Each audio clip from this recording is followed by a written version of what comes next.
اعوذ بالله من الشیطان الرجیم بسم الله الرحمن الرحیم. په دې ویډیو کې به زده کړو چې څنګه موږ کولی سو چاټ جی پی ټي کې خپله ډیټا رنیم او ډیلیټ کړو. دغه چاټس لکه رنیم یې کې او ډیلیټ یې کړې. راځه چې دا درس شروع کړو. نو که چېرې تاسې ګورئ په دغه ځای کې د تا دغه هسټوري ده.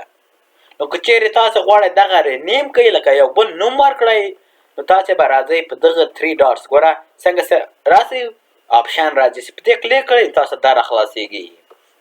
ګوره رنیم په ده باندې کلیک کړئ نو تاسې راسئ دا کنټرول ای ډیلیټ کړئ. کولای سئ لکه مثالا ولیکئ کمپیوټر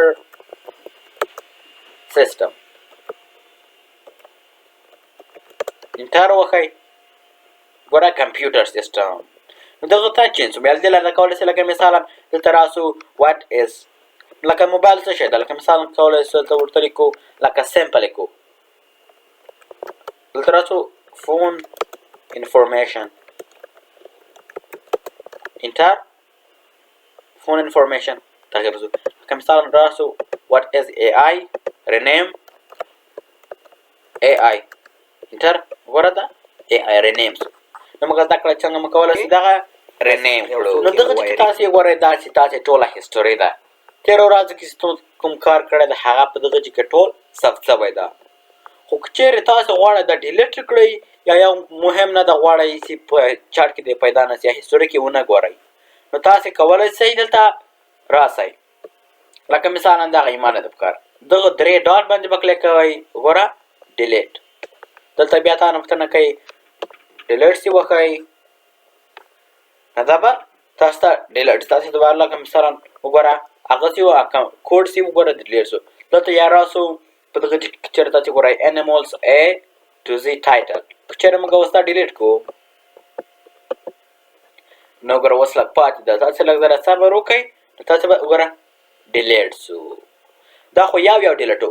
که چېرې تاسې غواړئ ټول یې وارې ډیلیټ کړئ نو دا به څنګه کولی سئ؟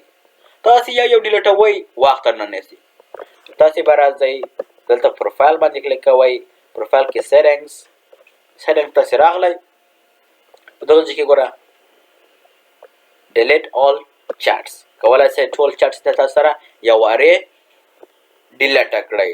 لکه مثالا په کلیک کوم او زه کنفرم تا ته لکه مثالا چې بله ورځ راسي دا ورته ریفرش کړئ نو تاسې دغه ټوله ډیټا چې ده دغه ځای کې شته دا به ټوله در ډیلیټوي. وګوره ټول ګوره ډیلیټ سو. په دغه ځای کې ګورئ چې هم پاتې نه یو وارې هم ډیلیټ کړی.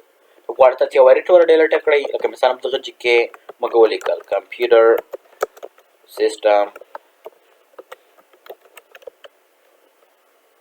د معلوماتو موږ نیو چاټ راواخیستله. په دغه ځای کې موږ ورته ولیکل ای آی.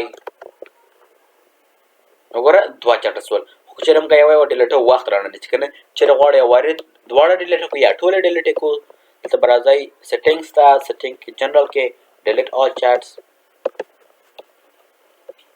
ګوره دواړه له منځه لاړې. نو موږ یو وارې ډیلیټ ډېره مننه دا و د نن ورځې درس. هیله کوم چې دا ویډیو به مو خوښه شوې وي او دا ویډیو له ملګرو سره مو هم شریکه کړئ ترڅو هغوی هم ترې ګټه او پیدا واخلي. او که چېرې تاسې زموږ چینل ته نوي یاست نو لایک او سبسکرایب کړئ ترڅو د نورې ویډیوګانې هم درڅخه پاتې نه سي. والسلام.